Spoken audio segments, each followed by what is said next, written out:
সুন্দরভাবে কষানো হয়ে গেছে। কষানো মানে পুরো একদম সবজিটা নিজের জলে নিজেই পুরো ভাজা হয়ে গেছে। আদা বাটা দিয়ে দিচ্ছি। সুন্দরভাবে সবজিটা কষানো হয়ে গেছে একদম।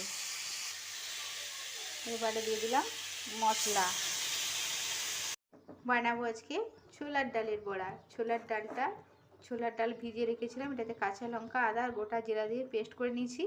আর এর মধ্যে দিয়েছি আমি কালো জিরে, তোমরা দেখতেই পাচ্ছ কালো জিরে, আর একটু লঙ্কার গুঁড়ো দিয়েছি স্পাইসি হওয়ার জন্য।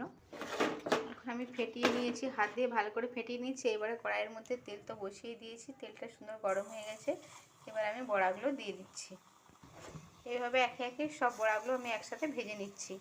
এক ধারটা হয়ে গেছে, এবারে আমি উল্টে নেব। এরকম করে উল্টে দিচ্ছি।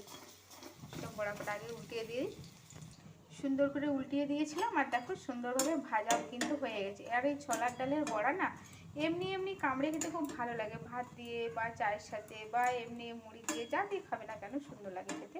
তো আমি এখন বড়াগুলো নামিয়ে নেব। আর আজকে ছোলার ডালের বড়াটা কী দিয়ে রান্না করবো একটু তোমাদের দেখিয়ে দিই। এই যে একটা সবজি কেটে নিয়েছি, এর মধ্যে আছে পেঁপে আছে, আলু আছে, কুঁদরি আছে, ঝিঙে আছে। আর এই ছোলার ডালের বড়া দিয়ে একটা নিরামিষি তরকারি বানাবো। তো চলো পরের স্টেপটা পরে দেখাচ্ছি।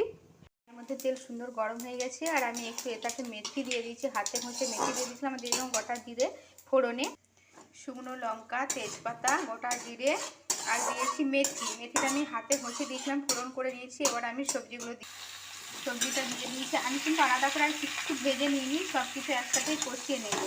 এখন হালকা করে নেড়ে লবণ দিয়ে ঢেকে দিচ্ছি।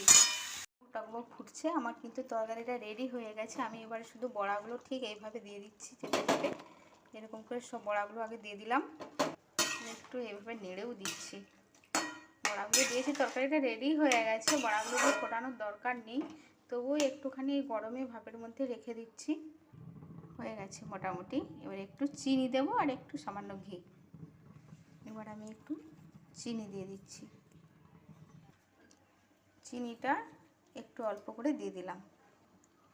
আমি ঠিক এইরকম রসটা রাখছি, তার কারণ কলাইয়ের বড়াটা মানে যে কোনো কলাই বড়া বলো, বেসনের তরকারি যদি এই যে বড়াগুলো দিয়ে ঢাকা দিয়ে রেখে দেবো, তো সাথে সাথে অনেকটা রস কিন্তু টেনে নেবে। কলাইয়ের বড়া বা বেসনের তরকারি করতে গেলে ওরা কিন্তু নিজে নিজে অনেকটা রস টেনে নেয়। সেই জন্য একটু মাখা মাখা, গা মাখা মাখা ঠিক এইভাবে করে নিলাম।